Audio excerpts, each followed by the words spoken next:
Saudara, kita akan membaca dari kitab Keluaran. Kita membaca dari kitab Keluaran, saya mengajak kita melihat pasal yang ke-6. Keluaran pasal yang ke-6, kita akan membaca dari ayat yang pertama sampai ayat yang ke-12.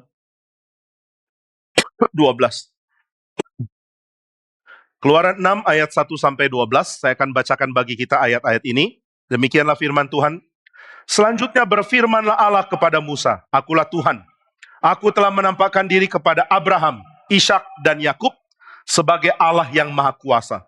Tetapi dengan namaku Tuhan, aku belum menyatakan diri. Bukan saja aku telah mengadakan perjanjianku dengan mereka untuk memberikan kepada mereka tanah Kanaan, tempat mereka tinggal sebagai orang asing. Tetapi aku sudah mendengar juga erangan orang Israel yang telah diperbudak oleh orang Mesir, dan aku ingat kepada perjanjianku. Sebab itu, katakanlah kepada orang Israel, akulah Tuhan. Aku akan membebaskan kamu dari kerja paksa orang Mesir, melepaskan kamu dari perbudakan mereka, dan menebus kamu dengan tangan yang teracung, dan dengan hukuman-hukuman yang berat. Aku akan mengangkat kamu menjadi umatku, dan aku akan menjadi Allahmu, supaya kamu mengetahui bahwa akulah Tuhan Allahmu, yang membebaskan kamu dari kerja paksa orang Mesir. Dan aku akan membawa kamu ke negeri yang dengan sumpah telah kujanjikan memberikannya kepada Abraham, Ishak, dan Yakub. Dan aku akan memberikannya kepadamu untuk menjadi milikmu. Akulah Tuhan." Lalu Musa mengatakan demikian kepada orang Israel. Tetapi mereka tidak mendengarkan Musa, karena mereka putus asa karena perbudakan yang berat itu. Kemudian Tuhan berfirman kepada Musa, "Pergilah, menghadap, katakanlah kepada Firaun, Raja Mesir, bahwa ia harus membiarkan orang Israel pergi dari negerinya." Tetapi Musa berkata di hadapan Tuhan, "Orang Israel sendiri tidak mendengarkan aku. Bagaimanakah mungkin Firaun akan mendengarkan aku? Aku seorang yang tidak petah lidahnya." Demikianlah Tuhan telah berfirman kepada Musa dan Harun, serta mengutus mereka kepada orang Israel dan kepada Firaun Raja Mesir, dengan membawa perintah supaya orang Israel dibawa keluar dari Mesir. Saudara, dalam ayat-ayat ini kita melihat bagaimana awal dari cerita panjang yang kita sudah ketahui, yaitu kisah tentang Israel di padang gurun di bawah pimpinan Musa. Musa adalah orang yang sangat-sangat penting, karena lewat kitab Taurat, baik itu di dalam kitab Keluaran, Imamat, Bilangan, maupun Ulangan, kita menemukan ada banyak pengertian prinsip yang sangat mendasar mengenai bagaimana manusia seharusnya hidup. Hidup itu bagaimana? Bagaimana saya menjalankan kehidupan di tengah-tengah komunitas umat Tuhan? Bagaimana aku mendapatkan pengertian tentang keadilan di dalam masyarakat? Saudara, semua orang berusaha merumuskan hukum, berusaha merumuskan aturan dari zaman purbakala. Orang-orang zaman dulu yang menjadi raja itu terbagi dua. Yang pertama, raja yang cuma tahu perang, hancurkan musuh, pakai pasukan, hancurkan yang lain. Atau yang kedua, meskipun punya pasukan yang kuat, tapi dia juga menginginkan ada perkembangan kebudayaan. Orang-orang seperti Hammurabi misalnya, menyadari kalau masyarakat tidak diatur, akan terjadi kekacauan yang besar. Bagaimana mengatur masyarakat? Salah satu unsur dari masyarakat yang sangat sulit untuk ditangani adalah sifat balas dendam. Satu orang disakiti, dia mau balas dengan cara menyakiti berkali-kali lipat orang yang sudah sakiti dia. Maka Hammurabi menyatakan satu hukum yang sangat terkenal sampai sekarang, yaitu setiap orang dilarang membalas melampaui kerugian yang dia dapat. Jika engkau dihancurkan matanya, hancurkanlah mata orang lain. Jika engkau dihancurkan tangannya, hancurkan tangan orang lain. Ini hukum dianggap menjadi satu cetusan keadilan di dalam dunia yang sangat kuno.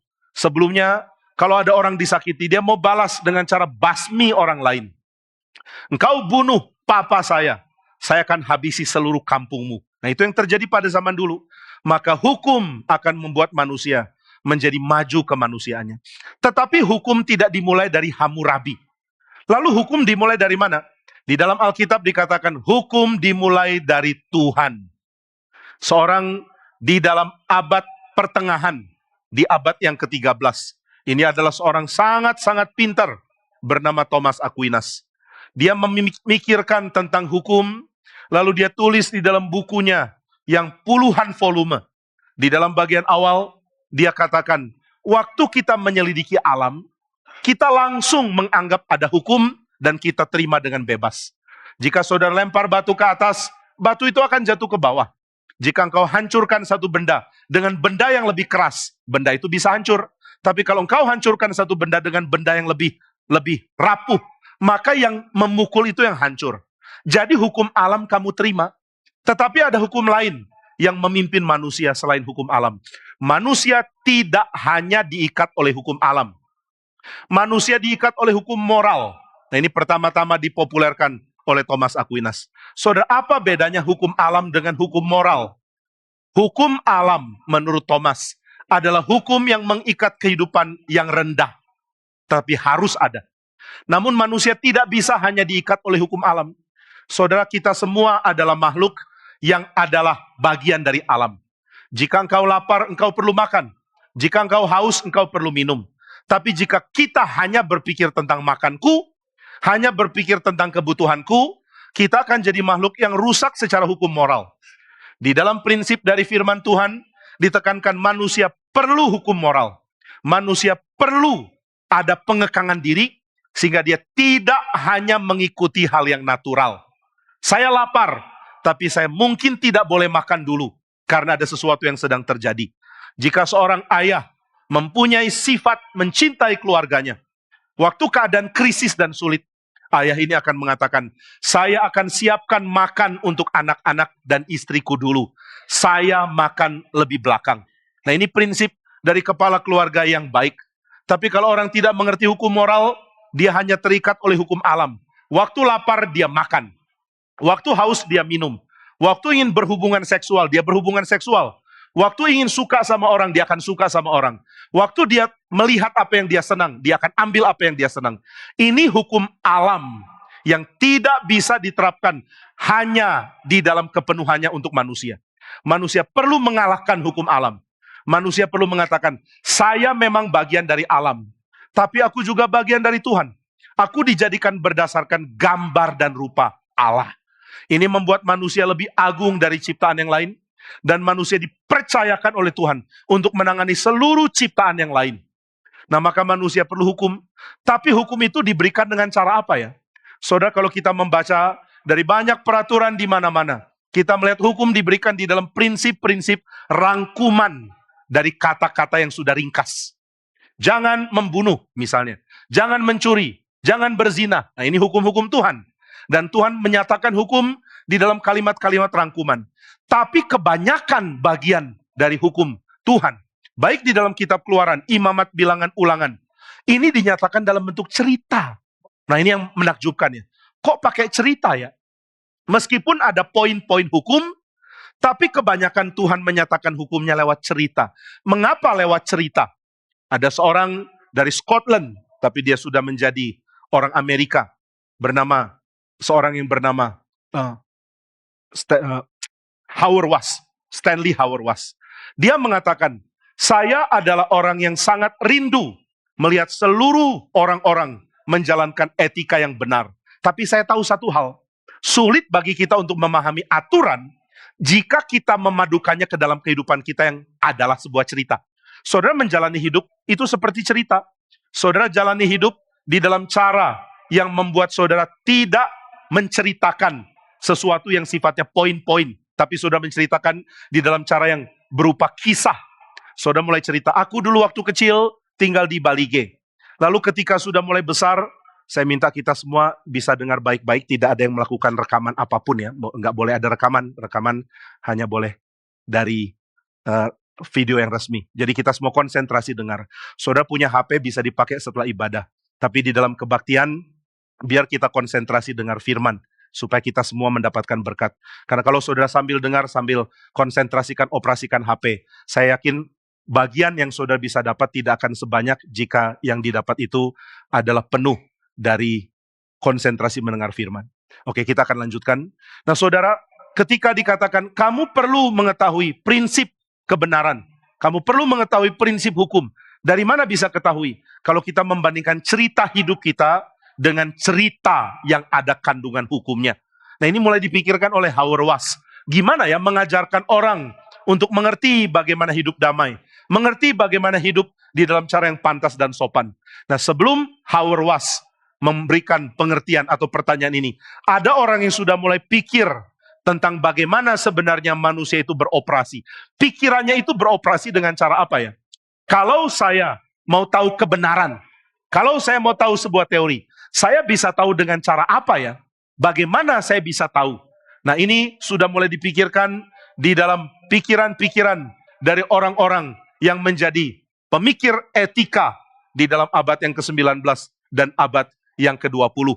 Nah, ketika pengertian ini dikembangkan, ketika pengertian ini diperdebatkan, banyak orang sadar kita mesti belajar dari orang-orang kuno, dari orang-orang seperti Aristotle, dari orang-orang seperti Socrates, lalu mencari tahu. Mereka sangat menghargai kepantasan hidup, sehingga mereka mulai kritik kepantasan dari para dewa-dewa mereka. Dewaku hidupnya nggak pantas loh. Kenapa ilah yang aku sembah, hidupnya ngawur, hidupnya kacau. Nah, inilah penyembahan berhala yang dikritik oleh Socrates dan juga oleh Plato. Kenapa kita menyembah dewa seperti Zeus, yang mempunyai sifat sangat licik, yang sembarangan hidup, yang mengacaukan manusia dengan keegoisannya. Kenapa sembah dia ya?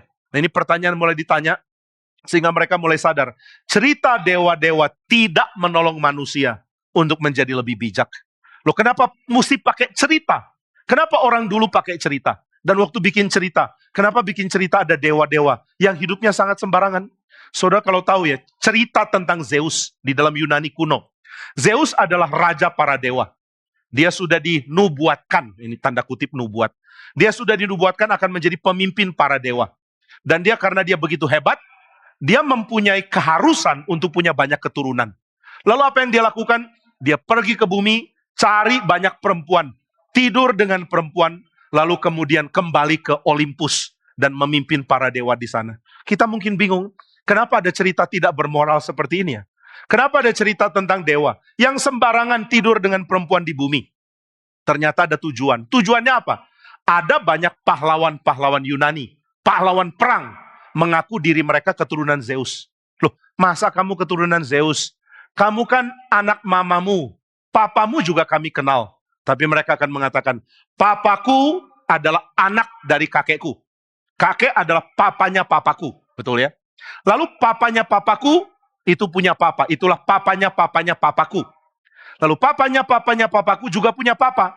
Yaitu papanya papaku. Nah, tapi papaku ini, papanya bukan papa biasa. Loh, kok bisa? Jadi papanya papaku itu anaknya Zeus. Loh, kok bisa anaknya Zeus? Kamu ngawur. Benar. Kok bisa? Karena waktu itu mamanya papanya papaku, ini jadi rumit ya. Mamanya papanya papaku, malam-malam tiba-tiba kedatangan Zeus. Papaku, papanya papaku, itu nggak tahu. Lalu Zeus tidur dengan mamanya papanya papaku, akhirnya mengandunglah dia. Lalu lahirlah papanya papaku. Maka aku ini keturunan Zeus. Nah, ini yang banyak diakui. Jadi jenderal, pemimpin perang, mengaku mereka ada turunan dewa. Maka dewanya harus sembarangan hidup, harus sembarangan tidur dengan perempuan, harus liar mirip binatang, supaya bisa ada pahlawan-pahlawan punya darah dewa. Tapi benarkah manusia boleh seperti itu? Oh, kan aku ada hawa nafsu. Boleh dong. Nggak bisa, engkau bukan binatang. Engkau bukan yang diikat oleh natur saja. Engkau juga diikat oleh hukum moral. Kalau begitu hukum moral nggak bisa dari para dewa. Terus dari mana dong hukum moral? Nah, ini pertanyaannya Socrates. Bisakah aku pelajari hukum moral dari para dewa? Nggak bisa. Lalu aku pelajari hukum moral dari mana? Waduh, ini pertanyaan sulit dijawab. Socrates mengatakan, ada kebaikan yang paling tinggi. Inilah yang kita mau cari. Tapi kebaikan paling tinggi ini datang dari mana ya? Waduh, aku juga nggak tahu. Socrates nggak tahu. Plato, murid Socrates, juga tidak tahu. Aristotle, murid dari Plato, mengatakan, aku juga tidak tahu. Loh, kalau kita semua tidak tahu, terus bagaimana? Saya tidak tahu, kamu tidak tahu, kita semua tidak tahu. Bagaimana bisa tahu yang baik? Maka pertanyaan ini jadi tanda tanya. Bisakah kita cari di dalam diri? Adakah hati nurani yang bisa dipelihara? Bisa diandalkan? Ternyata juga tidak. Karena hati nurani sangat gampang dikacaukan oleh kebiasaan lingkungan kita. Orang tinggal di tengah-tengah masyarakat yang rusak, Lama-lama dia mulai mempertanyakan kehidupan yang beres. Hidup di tengah orang-orang baik, dia mulai berpikir, kenapa aku bobrok? Kenapa aku tidak sebaik mereka? Komunitas akan menentukan kualitas hati nurani kita. Kalau begitu hati nurani tidak mungkin menjadi standar. Karena standar harusnya tidak bercacat. Oh, kalau begitu, di mana aku bisa memperoleh pengertian seperti ini? Di dalam tradisi Kristen, dikatakan kita bisa tahu pengertian moral karena Tuhan menyatakan kepada kita. Loh, ini tahu dari mana? Karena di dalam kitab suci dikatakan, Tuhan menjadikan Taman Eden, lalu di tengah Taman Eden Tuhan meletakkan pohon pengetahuan yang baik dan jahat. Pohon pengetahuan baik dan jahat. Itu artinya apa ya? Kita kalau dengar pohon, langsung pikir soal pohon yang kita tanam di kebun.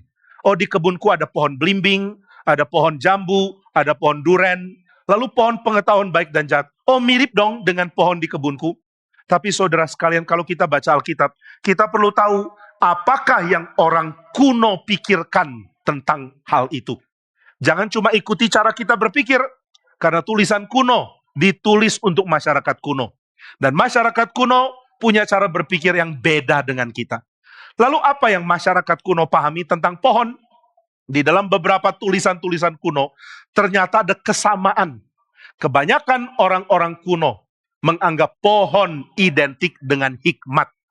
Saudara bisa lihat ini ada di dalam daerah timur dekat, seperti di Palestina, di Israel. Dikatakan ketika ada hakim, namanya Deborah. Ini di kitab Hakim-Hakim. Dia akan mau melakukan penghakiman jika dia ada di bawah sebuah pohon besar. Jadi pohon besar identik dengan penghakiman.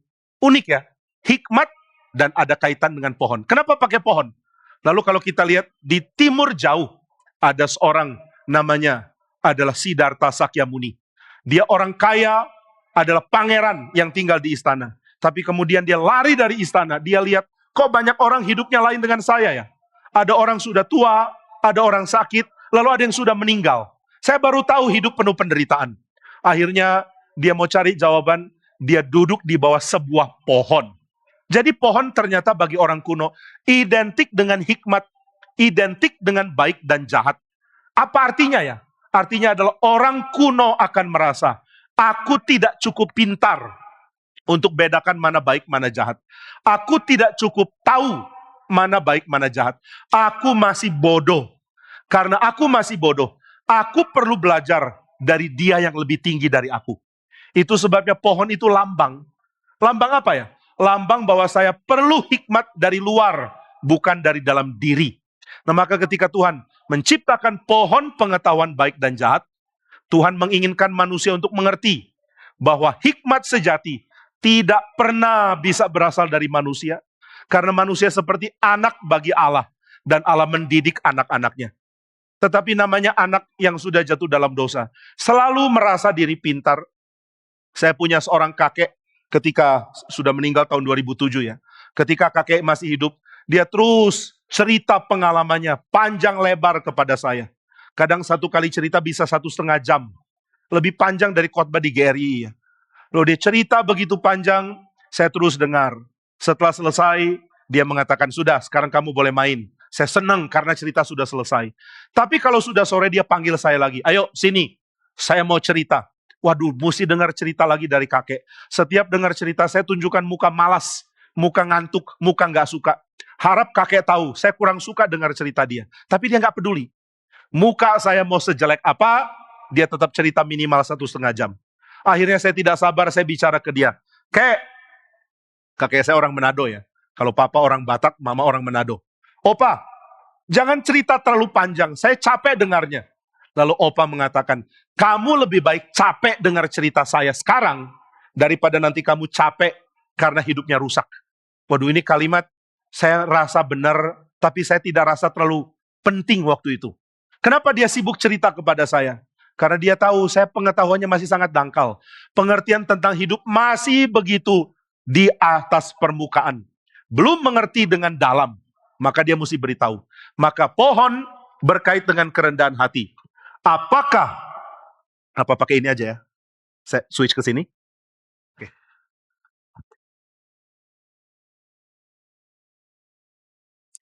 Apakah ketika saya mempunyai pikiran, saya renung dari dalam hati, saya sudah langsung tahu bagaimana mempunyai hikmat? Nggak bisa. Kita adalah makhluk sosial, itu satu. Yang kedua, kita juga adalah makhluk sejarah. Bukan cuma belajar dari sosial, tapi belajar dari masa lalu. Bukan cuma makhluk sosial, bukan cuma makhluk sejarah. Kita juga adalah makhluk yang worship, yang menyembah. Kenapa perlu sosial? Karena saya kurang hikmat. Saya perlu belajar dari orang sekeliling saya. Kenapa perlu masa lalu? Karena zamanku kurang berhikmat. Zamanku perlu belajar dari zaman yang lampau. Lalu kenapa kita beribadah? Karena seluruh manusia kurang hikmat. Kita perlu belajar dari dari Allah yang menciptakan kita. Nah, maka dengan demikian Tuhan meletakkan pohon pengetahuan baik dan jahat. Tujuannya apa? Tujuannya pohon itu adalah lambang. Tidak semua pohon bisa dimakan buahnya. Saudara, kalau jalan-jalan di desa, di kampung yang lebih pedalaman menuju ke hutan, saudara jalan-jalan di situ, kalau saudara tidak mengerti pepohonan, jangan sembarangan ambil dan makan. Kalau saudara pergi ke hutan, harap ada orang yang mengerti, yang menjadi penuntun saudara. Saya diajak orang untuk jalan di perkebunan di Kalimantan, lalu dia mengatakan, hati-hati ya Pak, di sini jalurnya ular king cobra lewat. Saya kaget, masa ada ular king cobra? Dia bilang, bukan cuma ada, banyak. Kok bisa banyak? Ya, ular king cobra itu bagus karena dia akan makan tikus-tikus yang jadi hama. Jadi kita perlu ular king cobra untuk makan tikus. Tapi kalau ular king cobra gigit kita, kita jadi apa? Jadi mati kita. Tapi dia mengatakan, ya semoga kita nggak ketemu king cobra. Lalu dia jalan, dia tunjukkan pohon ini, pohon itu, tanaman ini, tanaman itu, apa yang bisa dimakan, apa yang tidak. Banyak pengetahuan kita nggak tahu.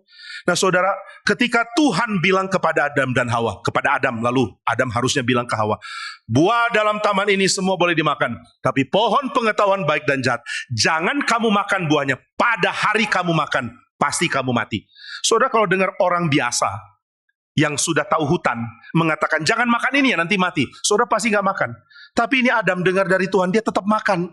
Kenapa dia tetap makan? Karena ular menggoda dengan mengatakan, jika engkau makan, matamu akan terbuka, dan engkau akan jadi seperti Allah, tahu tentang baik dan jahat. Pohon yang harusnya jadi simbol. Kamu mau hikmat, belajarlah dari Tuhan. Kamu mau pengertian, belajarlah dari Tuhan. Sekarang menjadi simbol pemberontakan, karena manusia mengatakan, apa nggak bisa ya, aku langsung dapat semua, aku langsung telan, langsung dapat bijaksana. Nggak bisa. Proses belajar bukan begitu caranya. Saudara, kalau belajar bisa nggak sih? Paling gampang ya, tinggal copy otaknya dosen, masukkan ke otak kita. Itu paling gampang. Saya pernah pikir mungkin suatu saat akan ditemukan alat transfer gelombang otak dan memori dari satu orang ke orang lain. Kalau ini kan gampang ya, nggak perlu kuliah bertahun-tahun, tinggal datang ke kampus. Kampus mana? Mau belajar ilmu paling tinggi. Dalam hal apa? Dalam hal filosofi, dalam hal sains, apapun.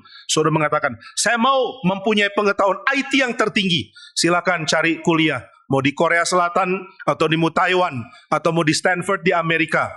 Dimanapun, sudah daftar, sudah datang ke ruangan kampus, ada dosen paling pintar sudah duduk di situ. Lalu di atas kepalanya ditaruh helm besi, kemudian di kepala saudara ditaruh helm besi. Lalu ada komputer yang canggih, mulai mentransfer segala pengetahuan. Dan karena prosesor begitu bagus, mempunyai begitu banyak tempat untuk memproses data yang sangat besar, akhirnya seluruh data dan pengetahuan dari profesor pindah di dalam waktu 35 menit. Wah, ini bagus ya. Lalu keluar dari kampus sudah sepintar profesor itu. Itu paling enak. Tapi itu nggak mungkin. Belajar bukan seperti itu. Belajar itu relasi. Belajar itu pengalaman. Belajar itu adalah bagian dari hidup. Nah, bayangkan, Adam mau transfer pengetahuan Tuhan ke dia lewat buah. Saya mau bilang apel, tapi nggak ada yang bilang itu apel ya. Alkitab nggak bilang itu buah apa. Ada yang mengatakan jangan-jangan duren, bukan itu hoax. Nah, pokoknya ini buah pengetahuan baik dan jahat. Kenapa Adam dan Hawa makan? Karena ular mengatakan, ini kalau kamu makan, matamu terbuka, kamu akan jadi seperti Allah, tahu tentang yang baik dan jahat. Masa sih manusia itu nggak kritis sama sekali ya? Masa bisa seluruh pengetahuan baik dan jahat dari Tuhan ditransfer ke manusia lewat makanan? Mana bisa begitu? Saudara, kalau mau belajar, ada universitas mengatakan, makanlah di kantin kami, di sini tersedia MBG, makanan bergizi, yang MBB, nggak gratis, berbayar. Makanan bergizi berbayar. Bergizinya bukan gizi fisik, tapi gizi pengetahuan. Begitu engkau makan di kantin universitas, seluruh pengetahuan dosen masuk. Saudara nggak akan percaya, mana bisa pengetahuan masuk lewat makanan. Tapi heran, ular bisa bodohin manusia dengan cara ini. Tahu nggak, transfer pengetahuan Tuhan dari Tuhan ke kamu lewat makan buah. Padahal Tuhan sudah bilang, kalau makan mati. Ular bilang, nggak mati, transfer pengetahuan. Lalu Hawa mulai pikir, boleh juga lah, lagian buahnya kelihatan bagus. Lalu dia kasih ke Adam yang bersama-sama dia. Itu Alkitab jelas catat. Adam bersama-sama dengan Hawa. Jadi waktu ular bicara dengan Hawa, Adam ada di situ. Tapi heran, Adam nggak intervensi. Dia diam-diam. Entah kenapa ya, Alkitab nggak catat. Dia nggak larang Hawa. Hawa, jangan ngomong sama ular, hati-hati. Apalagi kalau ini king cobra, digigit mati kamu. Jauh-jauh, ular begitu gawat. Jauh dari sini. Tapi Adam di situ diam-diam. Dia menjadi pria pendiam yang nggak berguna. Nah waktu itu dia diam, dia lihat Hawa ambil buah, Hawa makan, lalu mungkin dia tunggu-tunggu kapan Hawa bagi ya, lumayan loh, lapar loh. Kemudian Hawa bagi dan dia makan. Dia makan dan manusia jatuh dalam dosa. Kenapa jatuh dalam dosa? Karena ingin mengambil pengertian baik dan jahat lewat metode yang selain berelasi dengan Tuhan. Nggak perlu berelasi dengan Tuhan. Bisa makan langsung dapat. Bisa langsung ada dalam diri. Nah maka manusia tertipu dari dulu sampai sekarang. Mirip kesalahannya. Yaitu untuk tahu baik dan jahat. Nggak perlu Tuhan kok. Aku bisa punya itu dalam diri. Aku bisa punya sifat tahu baik dan jahat dalam diri sendiri. Maka manusia dengan sombong mengatakan, pengetahuan, hukum, dan semua pengertian masyarakat yang adil, saya sudah tahu. Tapi tahu dari mana? Semua masyarakat lahirnya rusak. Masyarakat yang paling baik, yang memberikan keadilan dan prinsip-prinsip kemanusiaan yang paling baik, semua pernah dipengaruhi oleh kekristenan. Saudara mengatakan di mana hukum bisa dipelajari? Hukum yang bisa dipelajari bukan lagi hukum Hammurabi, itu sudah terlalu kuno. Lalu hukum dari mana? Dari Eropa kah? Dari Belanda? Karena kita pernah dijajah Belanda. Dari mana hukum yang terbaik diambil? Dari Inggris? Kenapa dari negara-negara Eropa? Kenapa dari Amerika? Karena mereka mempunyai sense bahwa manusia itu setara. Mereka mempunyai satu pengertian bahwa tidak ada orang lebih penting dari orang lain. Hanya karena kamu jadi raja, kamu lebih penting dari kami, tidak.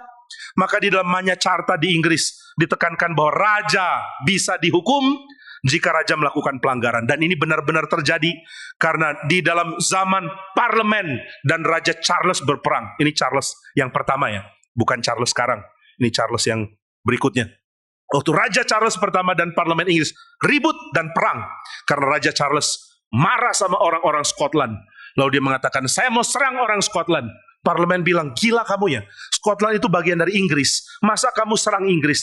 Di dalam aturan hukum undang-undang Inggris dikatakan siapapun yang menyerang daerah Inggris itu dianggap pengkhianat. Loh, aku raja, aku berhak lakukan itu. Parlemen bilang tidak. Di hukum dikatakan, mau kamu petani, mau kamu tentara, mau kamu raja, jika engkau menyerang bagian dari Inggris, kamu melakukan act of treason, kamu melakukan pengkhianatan. Raja Charles nggak peduli, dia tetap serang. Akhirnya dia ditangkap oleh parlemen dan dijatuhi hukuman. Hukuman apa untuk orang-orang yang melakukan pengkhianatan? Hukuman mati. Nah, maka Raja Charles dipenggal kepalanya oleh parlemen. Nah ini terjadi di Inggris. Kenapa dia dipenggal? Dia raja kok. Raja sama dengan yang lain, harus tunduk kepada hukum. Nah maka negara-negara bisa mempunyai pengertian seperti ini dari mana? Karena ada firman Tuhan yang mengatakan, semua manusia, laki-laki dan perempuan adalah gambar Allah. Ini kalimat di dalam kitab suci, kitab Kejadian pasal yang pertama. Manusia adalah gambar Allah. Tidak dikatakan raja gambar Allah, tapi semua manusia. Kamu uangnya banyak, engkau gambar Allah. Engkau orang miskin, tetap gambar Allah. Engkau orang pintar bukan main, engkau gambar Allah. Engkau orang yang sangat kurang secara IQ, tetap gambar Allah. Di Jakarta, di Sunter itu ada sekolah yang didirikan oleh almarhum Ibu Lincoln. Ibu Lincoln pernah datang ke sini untuk menyanyi di Kapin Balige. Tapi Ibu Lincoln sudah dipanggil Tuhan mungkin beberapa minggu atau bulan lalu. Nah waktu itu Ibu Lincoln menyanyi di sini, dan Ibu Lincoln adalah seorang guru dan pendiri sekolah untuk anak berkebutuhan khusus. Waktu itu dia mau adakan seminar di Bandung dan saya join dengan dia untuk memberikan materi. Lalu saya mengatakan, saudara, mari kita tetap hargai orang-orang meskipun mereka mempunyai keadaan yang lain. Meskipun mereka adalah orang-orang yang disable. Lalu setelah itu giliran dia naik, dia kritik istilah disable. Dia mengatakan, tolong kita membiasakan memakai kata difabel. Loh, kenapa mesti pakai difabel? Karena ini adalah orang-orang yang mempunyai different ability. Kalau kita mengatakan disable, berarti mereka mempunyai kelemahan. Jelas ada kelemahan, semua orang ada kelemahan. Saya pun ada kelemahan. Saya kalau lepas kacamata, tiba-tiba semua orang jadi mirip. Harus pakai kacamata baru, oh ternyata beda-beda. Ternyata yang di depan dan di tengah beda orang. Tapi kalau saya lepas kacamata, semua jadi mirip. Semua jadi makhluk tak berwajah. Jadi kayak hantu semua.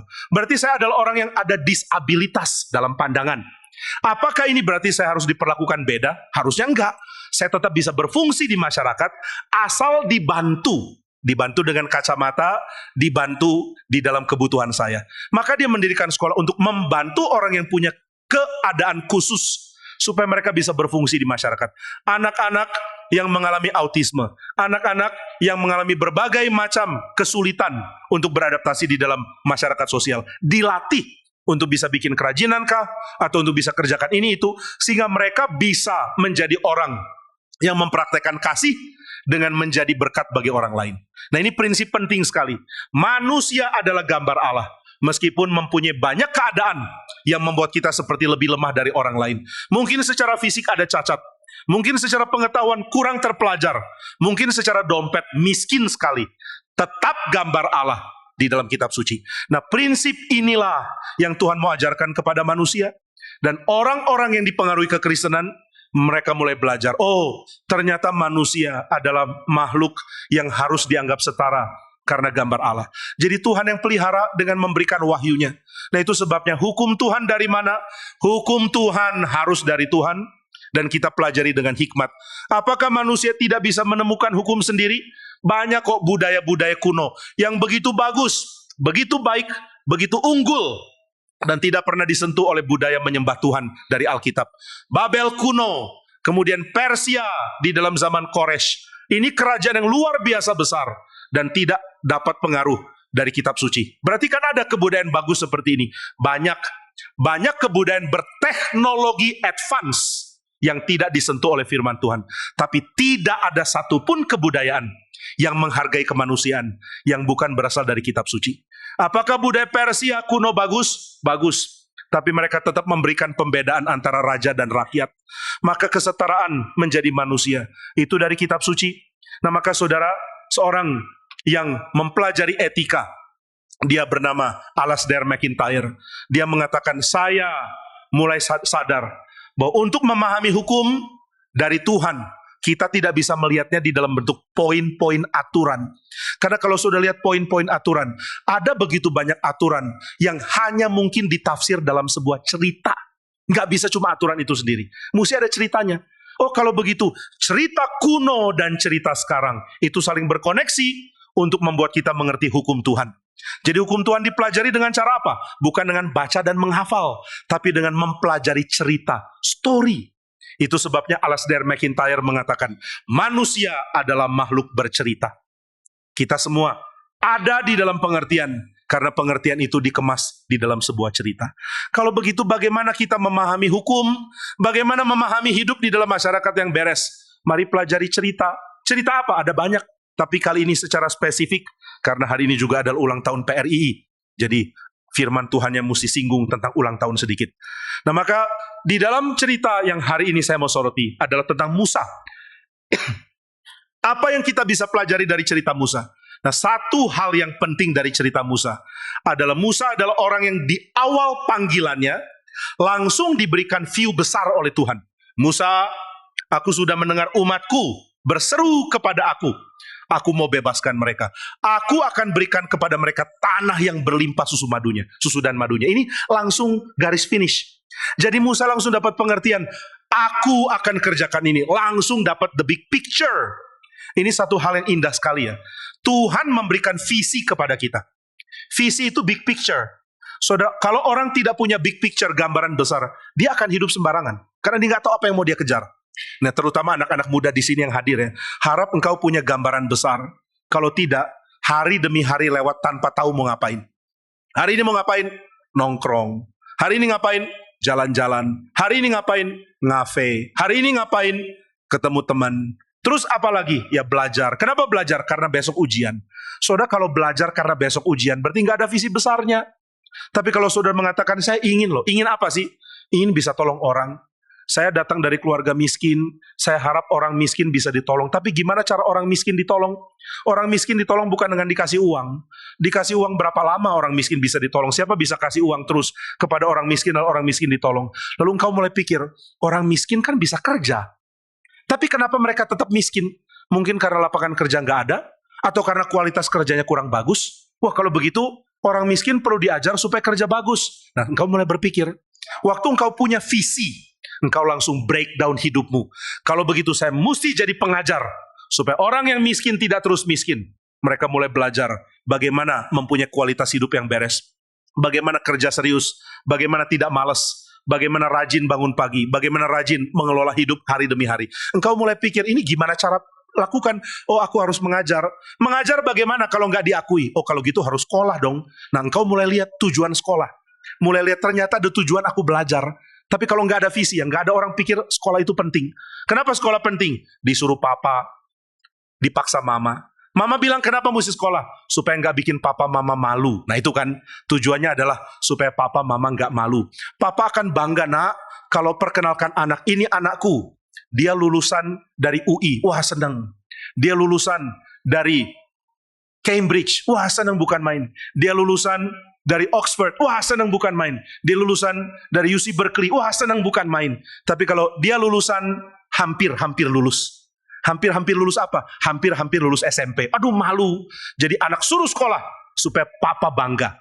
Lalu kamu terus sekolah supaya papa bangga, papa bangga. Kemudian ketika engkau remaja, ribut sama papa. Begitu ribut sama papa, nggak suka lagi sama papa.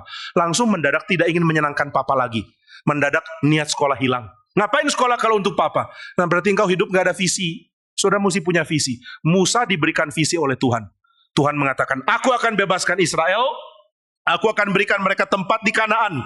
Aku akan memberikan mereka tanah yang sangat subur. Oh, berarti Tuhan membebaskan Israel. Israel dibebaskan dari mana? Dari perbudakan.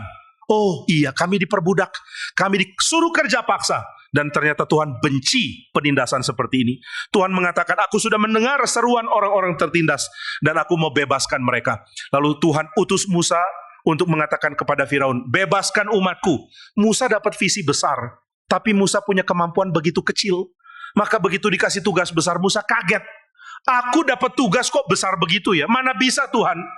Aku kurang pintar ngomong. Padahal Musa membantah panggilan Tuhan itu pintar ngomong loh. Kalau nggak pintar ngomong, mestinya dia nggak tahu bagaimana jawab Tuhan. Tapi dia tahu jawab Tuhan. Musa, ayo saya utus kamu. Jangan Tuhan. Kenapa jangan? Aku kurang pintar ngomong. Kalau soal ngomong aku kurang canggih. Aku kurang cepat kalau bicara. Itu udah cepat. Oh iya ya. Pokoknya janganlah Tuhan. Utus yang lain aja. Bukankah aku yang ciptakan lidah? Iya sih. Kalau begitu pergilah. Jangan. Kenapa jangan? Kurang berani. Ya sudah, belajar berani. Oh nggak bisa. Kenapa nggak bisa? Kurang pintar ngomong. Aku yang akan berikan kata-kata kepadamu. Tetap takut. Takut kenapa? Pokoknya. Nah itu argumen terakhir. Pokoknya jangan saya. Tuhan, ini aku. Utuslah yang lain. Nah ini yang Musa katakan. Akhirnya Tuhan marah sama Musa. Tuhan mengatakan, ya sudah, kamu dan Harun pergi sama-sama. Saudara, Tuhan kok kasih kerjaan ke orang yang kemampuannya kecil, tapi dikasih pekerjaan begitu besar ya. Saudara, Tuhan pilih Musa. Tuhan salah atau enggak? Ada di sini yang mau kasih masukan ke Tuhan? Tuhan, kalau saya usul ya Tuhan, kalau mau pimpin tokoh revolusioner, membebaskan Israel dari Mesir, jangan pilih kakek umur 80. Itu Musa umur 80 loh waktu Tuhan pilih. 40 tahun dia jadi anggota militer Mesir. Tuhan gak lirik. Lalu 40 tahun itu dia bunuh orang, dia lari dari Mesir. Dia menjadi gembala. 40 tahun berikut dia jadi gembala. Gembala kambing domba. Tiap hari diskusinya sama kambing domba. Tiap hari kasih pengarahan ke kambing domba. Be. Dia biasa ngomong sama kambing domba. Sudah lewat 40 tahun, mendadak Tuhan mengatakan, sekarang waktunya saya pakai kamu. Wah, saudara mungkin akan kasih masukan Tuhan. Kalau boleh usul, jangan kakek 80 tahun disuruh kerja begini. Kakek 80 tahun suruh pimpin Israel melawan militer Mesir, militer terkuat di dunia pada waktu itu. Ya matilah dia. Tapi Tuhan bilang, jangan sok tahu, aku lebih tahu. Waduh, kita langsung diam. Ampun Tuhan, nggak sok tahu lagi deh. Oke, aku mau berserah kepadamu. Nah maka saudara, demikian juga PRI Balige. PRI Balige kayak Musa lah. Tuhan mengatakan, berkatilah daerah Toba. Lalu PRI Balige mengatakan, Tuhan kami nggak pinter ngomong. Yang khotbah aja mesti impor dari Karawaci gitu ya. Kalau di sini nggak ada orang yang sudah nggak bisa pelayanan, kalau sudah deal mau pelayanan, nggak ada hamba Tuhan, batallah pelayanan. Kami bisa apa Tuhan? Kami begitu kecil. Lalu PRI Bali G mengatakan, utuslah yang lain. Tapi Tuhan bilang, saya mau pakai kamu.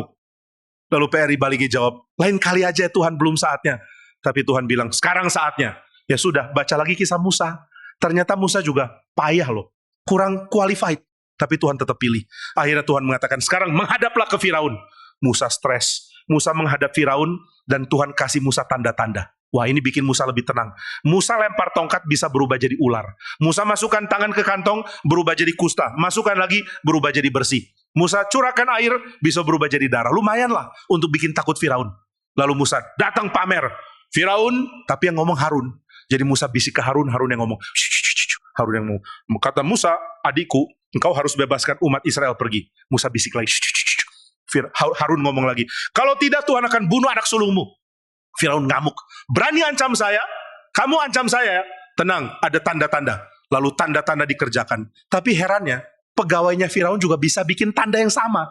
Tuhan kau nggak ngomong begini ya? Aku bikin tongkat jadi ular. Pegawai Firaun juga bisa bikin tongkat jadi ular. Saya kalau jadi Musa akan protes sama Tuhan. Tuhan kalau kasih tanda yang unik lah. Ini tanda orang lain juga bisa untuk apa?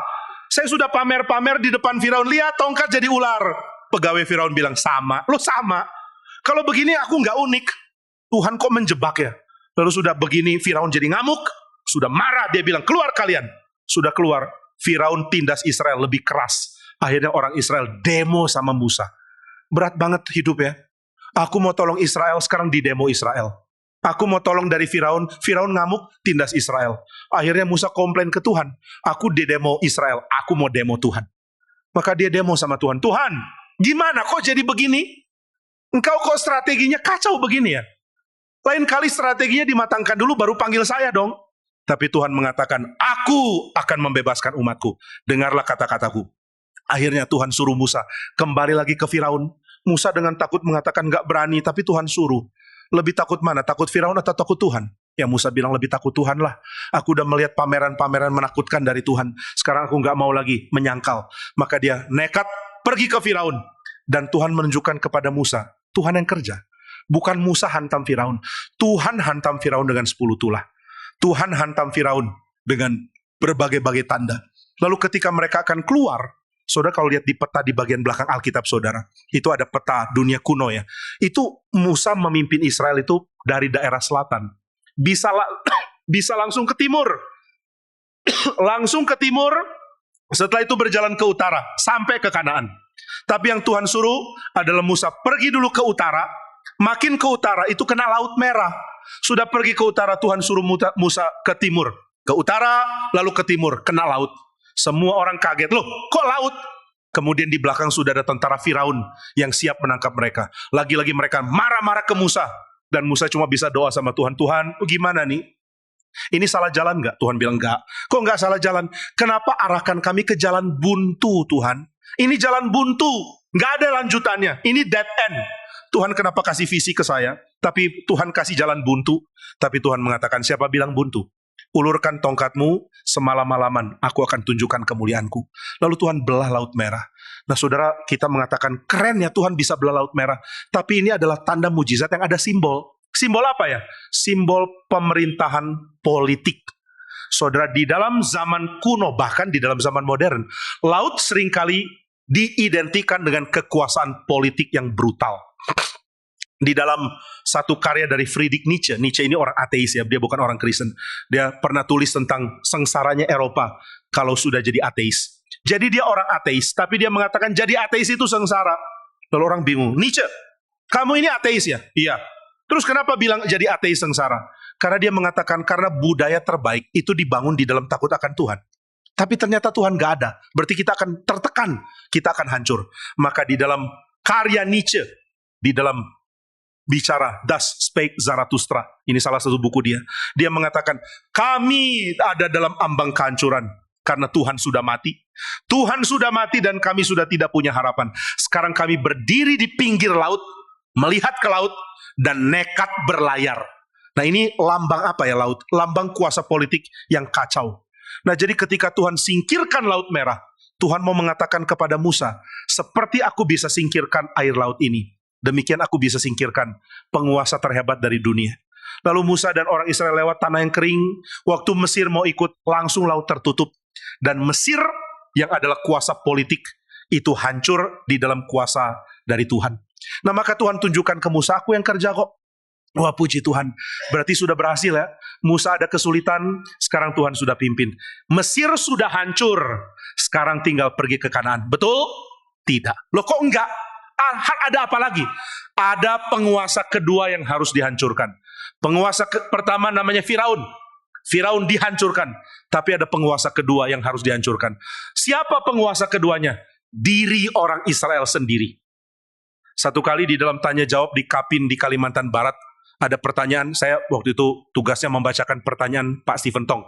Jadi Pak Stephen Tong adakan tanya jawab untuk para hamba Tuhan dan para pengurus gereja. Lalu mereka tulis pertanyaan, saya bacakan. Satu kali ada pertanyaan, Pak Stephen Tong, kesulitan paling besar apa yang menjadi tantangan terbesar Bapak di dalam melayani sepanjang pelayanan yang Bapak pernah lalui? Apa tantangan terbesar? Wah, saya bingung. Kira-kira Pak Tong mau jawab apa ya? Saya coba duga-duga. Pak Tong jawab apa ya? Tantangan terbesar dari agama Islam, atau dari kaum radikal, atau dari orang Kristen yang malas? Dari mana tantangan terbesar? Tapi heran, Pak Tong menjawab begini, tantangan paling besar adalah mengalahkan diri saya. Sayalah musuh terbesar saya. Musuh dari luar bisa dikalahkan. Musuh di dalam ini, itu yang paling berat harus dikalahkan. Wah, saya kaget dengar jawaban itu. Dan ini mirip dengan yang Tuhan mau latih untuk Israel. Israel, saya sudah hancurkan Firaun ya. Sekarang saya mau hancurkan musuh yang kedua, yaitu dirimu sendiri. Dirimu yang jahat, dirimu yang egois, dirimu yang malas, dirimu yang penuh kecemaran, dirimu yang dikuasai hawa nafsu, dirimu yang cuma tahu bersenang-senang, dirimu yang tidak tahu apa itu kekudusan, dirimu yang tidak tahu apa itu komitmen, dirimu yang tidak tahu apa itu menyembah, dirimu yang tidak tahu apa itu berkontribusi bagi masyarakat. Ini harus dimatikan. Bagaimana cara matikan? Kalau Tuhan mematikan Firaun dengan 10 tulah dan dengan air laut yang terbelah, maka Tuhan menghancurkan orang Israel punya ego, punya kecemaran dengan 10 hukum. Jadi Tuhan memberikan hukum pertama-tama untuk menjinakkan diri orang Israel sendiri. Kita selalu berpikir, oh ada hukum, bagus, supaya hakku dibela. Hukum utamanya bukan supaya hakku dibela dulu. Hukum diberikan supaya aku tahu bagaimana menguasai diriku demi menjadi bagian di dalam masyarakat. Saudara, manusia diciptakan oleh Tuhan untuk hidup di dalam masyarakat. Tapi dosa membuat kita bentur terus.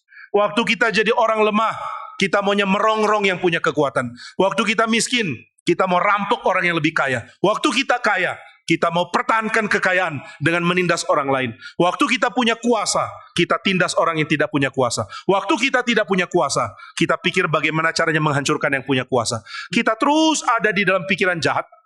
Pikiran jahat menghancurkan orang lain, pikiran jahat menghancurkan masyarakat, pikiran jahat menghancurkan apapun.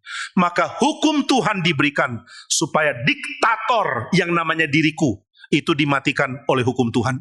Nah itu sebabnya setelah Israel keluar dari Mesir, mereka nggak langsung sampai di tanah Kanaan. Ceritanya masih panjang. Firaun dihancurkan di dalam bagian awal dari kitab Keluaran. Di pasal yang ke-11. Di pasal yang ke-12. Di situ orang Mesir dihantam oleh 10 tulah. Di dalam Keluaran pasal yang ke-14, orang Mesir dimatikan sama sekali. Jadi sudah nggak ada Mesir. Harusnya kitab Keluaran bisa selesai di pasal 15. Pasal 14, Firaun hancur. Mesir dimatikan. Tapi kitab Keluaran masih terus panjang sampai pasal yang ke-40. Lalu masih dilanjutkan kitab Imamat, masih dilanjutkan kitab Bilangan, masih dilanjutkan kitab Ulangan. Baru di dalam kitab Yosua, Israel masuk tanah Kanaan. Kok lama ya? Kan Mesir sudah kalah di Keluaran 14. Kenapa kitabnya masih panjang? Saudara, banyak kali panjang itu dipaksa karena memang ingin mengulur-ngulur waktu. Tapi kadang-kadang memang perlu panjang sih. Kenapa perlu panjang? Kenapa lama sebelum orang Israel masuk tanah Kanaan?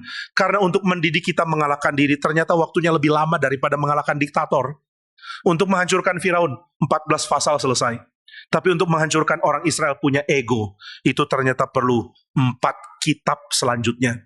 40 pasal dari kitab Keluaran, ditambah dengan 30-an pasal dari kitab Imamat. 20-an maaf. Lalu tambah 30-an pasal dari bilangan. Kemudian tambah 40 pasal, 30-an pasal dari kitab ulangan. Begitu panjang periode yang dipakai Tuhan untuk mendidik Israel. Bagaimana cara Israel dididik? Israel dididik dengan diberikan padang gurun. Di padang gurun, mereka mengalami apa itu sulit. Mereka mengalami apa itu kurang air. Mereka mengalami apa itu kurang makan. Dan mereka heran. Katanya Tuhan mau memberikan kami tanah yang berlimpah susu dan madunya. Iya. Tapi tanah yang berlimpah ini gak ada gunanya jika engkau belum mengalahkan dirimu. Saudara dapat kekayaan jika engkau belum tahu bagaimana menguasai diri. Akan habis kok. Saya pernah satu kali dapat satu hadiah. Jadi saya menjadi nasabah dari satu bank. Ini dari sekolah, dari waktu saya sekolah. Itu diajar untuk menabung. Jadi kami semua bikin rekening supaya kami belajar nabung. Lalu saya bikin rekening, kemudian bank ini adakan undian. Wah, saya kaget. Ada undian, kira-kira bisa dapat nggak? Ternyata saya menang. Itu pertama kali seumur hidup saya menang apapun dari bank gitu ya. Setelah itu nggak pernah. Satu kali itu menang. Saya dapat apa? Saya dapat satu toaster, tempat taruh roti, nanti dipencet ke bawah lalu kemudian naik ke atas. Tapi saya nggak pernah suka roti yang dibakar begitu. Saya sukanya roti yang biasa. Ini mungkin agak aneh. Jadi saya pikir ini toaster buat apa? Lalu saya tanya sama sepupu saya, mau nggak toaster? Dia mengatakan, boleh. Saya jual ke dia. Oke, jual. Saya dapat uang. Lalu kemudian dia tanya, apalagi yang mau dijual? Saya kaget. Kelanjutannya ada, ternyata saya jadi lumayan senang berdagang. Saya cari lagi di rumah saya, apalagi yang bisa dijual? Kemudian saya temukan ada granat kosong, jadi granat asli tapi udah mati. Semua mesiunya sudah dikeluarkan dan sekarang jadi kosong, dimasukkan korek api. Jadi ini granat asli tapi bisa nyala apinya. Nah ini papa saya yang bawa ke rumah. Lalu saya sering pamer kemana-mana, papa saya mengatakan, udah jangan bawa-bawa itu. Nanti jadi masalah, dikira granat beneran. Akhirnya papa saya mengatakan, sudah kasih orang aja. Oh boleh dikasih orang. Akhirnya saya tanya sama sepupu saya, mau beli ini nggak? Dia bilang, bagus juga, ini berapa? Ini lebih mahal. Ini lebih mahal dari toaster.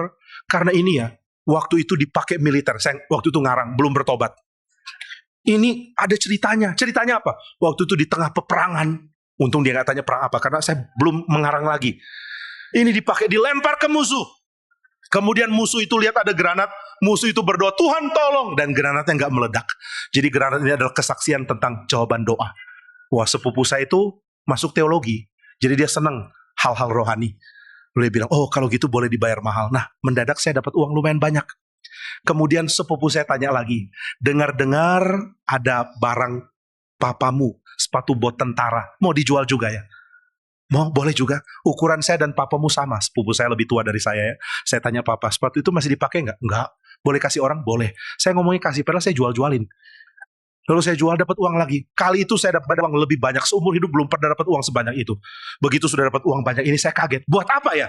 Saya tanya mama, baiknya kalau ada uang diapain? Saya nggak ngomong ada uang. Mama saya bilang, ditabung. Saya pikir ditabung, bodoh banget ditabung. Bisa bersenang-senang. Lalu saya mulai beli ini, mulai beli itu, dalam 3 hari habis. Sudah bayangkan ya, punya uang banyak, 3 hari kok habis. Karena hobi belanja. Kalau begitu apa gunanya dikasih kekayaan? Israel dikasih tanah yang berlimpah susu dan madunya. Mereka akan saling bunuh satu dengan lain. Mereka akan hancurkan satu dengan lain. Kenapa? Karena mereka tidak mau mengalahkan diri. Nah maka Tuhan putar mereka di padang gurun. Karena mereka harus dididik oleh Tuhan. Nah maka saudara kalau mengatakan, Tuhan aku mau dipakai Tuhan. Mau? Mau. Kalau begitu engkau akan, aku bebaskan dari orang-orang jahat. Puji Tuhan. Tuhan bebaskan aku dari orang jahat.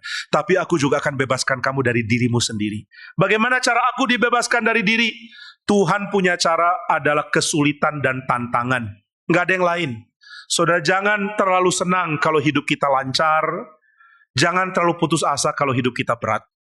Ada orang mengatakan, saya hidupnya sangat berat. Datang dari keluarga yang sulit. Ada ini, ada itu. Loh, engkau sedang dibentuk oleh Tuhan kok. Lalu bagaimana kalau kita hidupnya nggak terlalu sulit? Ya siap-siap nanti dibentuk sama Tuhan di dalam waktu-waktu tertentu ke depan. Nggak mungkin nggak ada kesulitan. Nah maka Tuhan membentuk kita di dalam segala macam tantangan ini. Bagaimana beriman?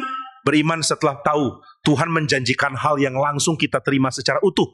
Tuhan mengatakan, jika engkau beriman kepadaku, aku akan menyelamatkan engkau, menjadikan engkau anak-anak Allah. Ini langsung visi besar. Tapi visi besar ini mesti dijalani langkah demi langkah. Di dalam langkah yang panjang. Visi yang harus dijalani dengan jatuh bangun. Visi yang harus dijalani dengan segala macam pergumulan. Maka Tuhan tambahkan, setelah iman ada apa? Ada tantangan dan kesulitan. Tantangan dan kesulitan jadi hal yang penting. Di dalam kekristenan, momen kekristenan paling ditindas itu jadi momen kebangkitan dan kebangunan rohani. Ada banyak tokoh kebangunan rohani di dalam sejarah. Ada orang namanya George Whitefield dan John Wesley. Mereka menjadi tokoh penting setelah Eropa dikacaukan dengan segala macam modernisme yang membuat manusia kesulitan dalam hidup. Modernisme di abad yang ke-18, mulai dari abad ke-17, membuat seluruh Eropa kecanduan industri besar. Mereka jadi sadar, ternyata bikin pabrik besar, bikin barang produksi massal, itu bisa untung sangat besar. Tapi untuk bikin pabrik besar, banyak orang hidupnya jadi sulit. Banyak anak-anak dipekerjakan di pabrik, umur harusnya sekolah, mereka kerja keras. Nah, maka Eropa mengalami kesulitan besar. Tapi justru di tengah kesulitan besar, Tuhan berikan kebangunan. Lalu kenapa orang seperti Billy Graham bisa muncul?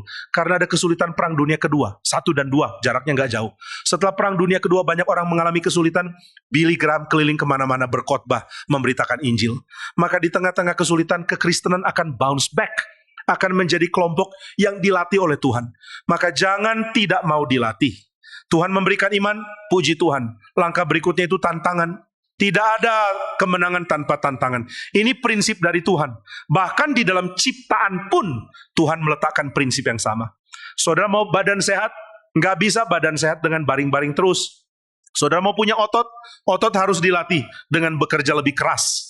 Saya pernah diajar sama papa. Pokoknya kalau habis makan harus langsung push up. Kenapa? Papa bilang karena makanan turun ke perut, pluk langsung ke tangan kalau engkau push up. Ya ini nggak benar teorinya. Tapi benar, saudara nggak latih otot nggak mungkin berkembang.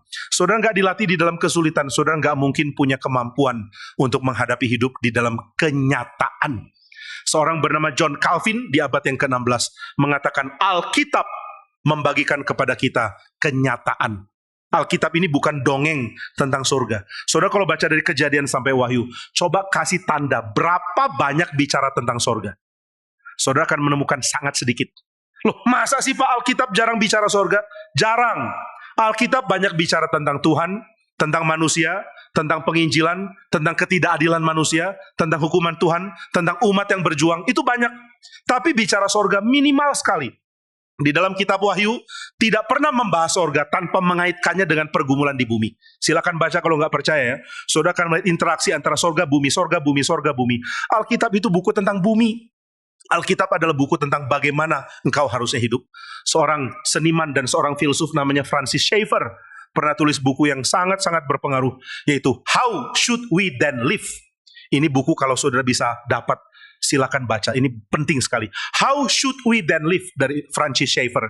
Di dalam buku itu dia menekankan Tuhan memberikan firman-Nya supaya kita mengerti bagaimana harus hidup di tengah-tengah kenyataan yang ada. Maka Alkitab tidak bicara soal dongeng. Alkitab tidak bicara soal impian. Alkitab memang memberikan gambaran besar. Tapi setelah itu Alkitab menuntun kita di dalam hari-hari yang nyata yang kita hadapi dalam hidup. Maka setelah beriman, kesulitan. Kenapa mesti ada kesulitan? Karena Tuhan mau bawa kita pada kemenangan. Kemenangan itu bisa terjadi karena ada kesulitan. Saya ingat pertama kali ikut lomba karena disuruh di penilaian SMP ya. Jadi di SMP ada nilai olahraga, salah satunya boleh pilih. Mau pilih senam, mau pilih ini. Semua yang lain saya nggak suka. Ada senam itu badan saya kaku. Kalau senam bisa patah. Senam suruh balik begitu saya nggak bisa. Lalu yang berikutnya adalah lomba lari. Ya sudah saya pilih lomba lari untuk nilai dari ujian untuk pendidikan olahraga. Lalu saya nggak pernah lari waktu di SMP.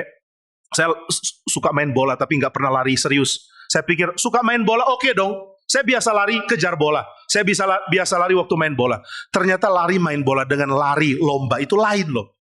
Waktu main bola lari kalau udah capek tinggal jalan-jalan bisa. Ini nggak bisa. Maka saya menemukan saya hampir mati waktu lari. Nggak tahu hampir mati beneran atau nggak. Cuma perasaan. Saya lari. Guru yang menilai cuma lihat saya dengan perasaan puas. Saya lari udah stres. Pak boleh berhenti nggak? Enggak. Entah kenapa ya guru olahraga kok menikmati penderitaannya. Lalu setelah selesai saya hampir pingsan. Guru mengatakan oke, masih hidup? Saya bilang masih. Tapi mungkin umurnya nggak panjang lagi. Akhirnya dapat nilai. Nah kenapa saya lari setengah mati? Gurunya mengatakan karena kamu nggak pernah latihan. Saya bilang saya sering main bola. Main bola bukan latihan lari. Main bola juga bukan di lapangan besar kan? Bukan. Lapangan kecil itu namanya lari enggak. Kamu harus latihan lari baru bisa lari kayak tadi. Tapi latihan lari itu menyebalkan, capek, bikin pegel, bikin harus tambahan waktu, mesti disiplin. Males. Ya sudah kalau males kamu nggak akan bisa mengalami kemenangan lari. Sama. Saudara beriman. Mesti ada tantangan. Kalau nggak mungkin mendapatkan kemenangan iman. Maka jangan meratapi kesulitanmu. Kalau kerjaan kita cuma meratapi kesulitan, kita akan jadi orang yang bodoh. Apalagi kalau kita lihat sosial media, lihat Instagram, lihat apa. Semua influencer itu kan menunjukkan kehidupan yang nggak ada sulit ya. Lagi yang lain krisis, mereka kok bisa liburan ke Swiss. Kalau kita liburannya bukan ke Swiss, tapi lumayan lah, Bali G katanya mirip Swiss gitu ya. Mereka kok nggak ada kesulitan ya, yang di-post hal menyenangkan, pagi hari main padel apa namanya saya nggak tahu. Kemudian siangnya lunch di tempat bagus, sorenya jalan-jalan di tempat bagus di Jakarta, malamnya dinner di tempat bagus. Saudara lihat itu langsung bandingkan dengan hidup saudara yang kasihan sekali. Pagi-pagi dijewer mama suruh ke sekolah. Siang-siang ditendang guru karena nggak bawa tugas itu ya. Sore-sore ngepel lantai. Malam-malam harus jaga adik. Aduh hidup kok sengsara. Saudara terus bandingkan dengan orang-orang yang kayaknya hidup yang gak ada kesulitan. Itu bodoh. Karena hidup tanpa kesulitan berarti hidup yang gak mungkin teruji. Ini kalimat penting dari seorang namanya Socrates. Unexamined life is a life not worth living. Hidup yang tidak teruji, gak layak dihidupi. Nah maka Israel setelah bebas dari Mesir, tidak langsung ke Kanaan. Tidak langsung ke tanah yang berlimpah susu dan madunya. Mereka alami dulu padang gurun. Saudara dan saya harap punya visi besar. Harap Tuhan pakai kita untuk memberkati negara ini. Apakah bisa langsung? Begitu aku menyerahkan diri, langsung negara ini berubah. Jadi negara Kristen yang taat Tuhan. Nggak mungkin. Terus kapan itu terjadi? Nggak tahu. Lalu apa yang harus kita lakukan? Ya bertahan di dalam kesulitan. Dan akan ada kemenangan yang menyusul setelahnya. Nah harap PRII Bali G. Usia baru 1 tahun, tetapi akan masuk di dalam kondisi-kondisi yang sulit. Harap kesulitan ini datang dari luar, jangan dari dalam. Tapi kalau kesulitan datang dari luar, ini perlu supaya kita bisa menangani musuh di dalam diri kita. Saudara, yang paling ditakutkan harus diri sendiri. Saudara harus tahu betapa besar potensi kita untuk mengacau. Saya pernah ajak istri saya berdoa, lalu mengaku kelemahan masing-masing. Saya berdoa seperti ini, Tuhan, lindungilah istri saya dari saya. Kok doa kayak begini ya? Istri sampai kaget buka mata terus tutup lagi. Ingat ini masih doa gitu. Saya tahu dia buka mata karena dia ngomong, bukan karena saya lihat. Saya akan tutup mata. Tuhan lindungilah istri saya dari saya. Karena saya tidak sanggup jadi suami yang baik kecuali Engkau tolong saya. Tapi saya berjanji mau jadi suami yang baik. Saya berjanji akan jadi ayah yang baik. Saya berjanji jadi hamba Tuhan yang baik. Tapi Tuhan tolong saya. Musuh yang paling besar adalah Jimmy Pardede. Dan Jimmy Pardede bisa dikacaukan sama Jimmy Pardede. Tolong saya, hancurkan saya. Supaya saya tidak hancur oleh kebobrokan saya. Setelah saya doa itu, istri saya terharu. Lumayan loh, kalau istri terharu, jadi baik sama kita. Dia jadi terharu dan dia mengatakan, harap Tuhan jaga kita, Tuhan lindungi kita dari diri kita. Dia juga setuju hal itu. Nah maka Israel diberikan pengalaman padang gurun, supaya mereka dilindungi dari diri mereka sendiri. Harap Tuhan pimpin kita, dan Tuhan membuat kita menang atas musuh yang namanya diriku. Diriku, jangan sembarangan hidup. Diriku, jangan cuma turuti hawa nafsu. Diriku, jangan tidak adil memperlakukan orang lain. Diriku, jangan berbuat yang tidak pantas. Diriku, jangan merusak hidup dengan menghancurkan diri, dengan melawan perintah Tuhan. Nah kiranya hukum Tuhan dibentukkan dalam hati kita, dan cerita agung dari Alkitab yang berisi tentang iman, tantangan, dan kemenangan juga menjadi cerita yang ada pada kita.